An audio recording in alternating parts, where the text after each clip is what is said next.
Bonjour à tous et bienvenue sur Tuto Blender. Ce Quick Tips concerne les UV. Je vais donc tout naturellement commencer par déplier les UV de mon cube que j'ai ici. Je rentre en mode édition avec Tab, et avant de déplier vraiment les UV, j'aimerais faire quelques modifications à ce cube, donc S, Z, je vais l'aplatir de beaucoup, voilà, hop, encore un peu. Je vais vraiment exagérer sa forme, je vais me mettre en vue de dessus, et je vais l'allonger aussi pas mal, comme ceci, disons.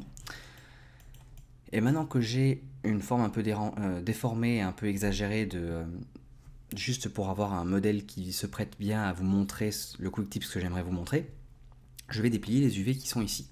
Donc je vais faire un CTRL Tab pour mettre en sélection par Edge, et je vais faire un CTRL Alt clic droit pour sélectionner la loupe d'Edge, Edge Loop qui est ici, en fait toutes les arêtes qui sont verticales en soi, et je vais faire Shift clic droit pour sélectionner ces trois derniers edges qui sont là.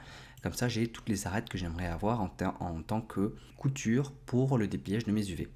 Je vais maintenant faire CTRL E et je vais faire Mark Seam, Seam étant la couture. Je vais donc marquer ces arêtes en tant que couture. Maintenant, si je fais A deux fois pour tout sélectionner, je vais pouvoir cliquer sur U et ensuite Unwrap. Et donc là, normalement, j'ai déplié les UV de mon pavé droit. Je vais scinder ma fenêtre en deux ici, et dans la deuxième fenêtre ici, je vais ouvrir l'éditeur d'images, UV Image Editor, pour qu'on puisse voir donc les UV qui ont été dépliés par rapport à mon pavé droit qui est ici. À première vue, tout s'est bien passé. On a a priori un exemple 2D en fait de ce que pourrait représenter un patron de ce cube, donc comme si on avait vraiment découpé avec des ciseaux le long de ces arêtes en rouge et qu'on les avait dépliés pour les poser à plat en 2D dans mon carré d'UV. Mais si on zoome un peu plus près ici, on se rend compte qu'on a quelques problèmes, notamment par exemple, on se rend compte que ici, donc on a découpé ces deux arêtes qui sont là. Alors si je me mets en section par arête, on va dire ici, donc il y a celle-là et celle-là, ces arêtes-là, ce sont des arêtes qui représentent à peu près, je sais pas moi, une couture comme celle-ci. Donc en fait, c'est deux fois la même arête que j'ai sélectionnée. Normalement, elle se replie pour ce sommet doit se replier pour se coller à ce sommet qui est là. Seulement voilà, si vous réfléchissez un peu, il y a un problème quelque part. Ces deux arêtes sont censées avoir la même longueur. Et donc le dépliage d'UV est un peu faussé ici. C'est-à-dire que ces bandes-là, celle-ci et celle-là, sont trop larges par rapport à celles qui sont sur les côtés. Donc celle-là et celle de l'autre côté ici. Et ça peut se régler. En fait, il n'y a pas vraiment de règle précisément. Il va falloir que vous testiez et que vous voyez. Mais lorsque l'on a fait le dépliage d'UV, c'est le dernier outil qu'on a utilisé. Et donc dans le menu éphémère, le menu des propriétés des outils qu'on a utilisé ici dans la vue 3D, on a le Unwrap, c'est le dernier outil qu'on a utilisé, et on a les propriétés de cet outil. Avant de faire quoi que ce soit d'autre, en fait, on va pouvoir jouer un peu sur ces paramètres-là, parce que dès qu'on utilisera un autre outil, eh bien, ces paramètres disparaîtront et on n'y aura plus accès. Et moi, j'aimerais vous attirer votre attention sur la méthode qui est ici et qui actuellement est stipulée en tant que Angle Based. Si je change ça et que je mets Conformal, on voit que mes UV ici ont changé et que cette fois-ci j'ai quelque chose de beaucoup plus propre, et on a bien l'impression, et d'ailleurs c'est le cas, que cette arête là a la même distance que cette arête là.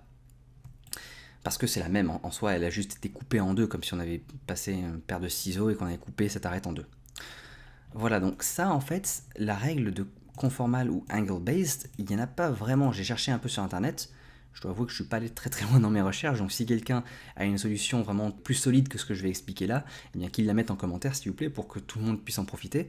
Mais moi ce que j'ai trouvé sur le manuel et sur quelques forums autour, c'est que en soi, le angle based qui est ici, c'est la méthode qui va vous donner une très bonne représentation 2D de votre maillage 3D, alors que le conformal, ça va donner quelque chose qui est un peu moins juste, un peu moins exact en 2D, mais qui fonctionnerait mieux sur les objets simples. Alors ça veut dire que c'est à prendre avec de grosses pincettes et entre de très gros guillemets, parce que alors il parle d'objets simples, mais alors jusqu'à quel point un objet est-il simple? Ça, on ne sait pas trop. Je pense que là, pour un pavé droit comme ça, eh bien, effectivement, c'est un objet assez simple, et c'est peut-être pour ça que le conformal fonctionne mieux. Et voilà, ils disent que le angle base donne une meilleure représentation 2D. Bon, tout ça c'est assez vague comme explication, c'est tout ce que j'ai pu trouver, donc moi j'en suis venu au fait qu'il suffit juste d'essayer de regarder finalement visuellement lequel fonctionnerait le mieux en fonction de vos dépliages que vous ferez. Voilà, c'est tout pour cette vidéo, pour ce Quick Tips. J'espère que vous avez appris quelque chose, que ça vous a plu, et je vous dis à la prochaine dans une autre vidéo. Salut!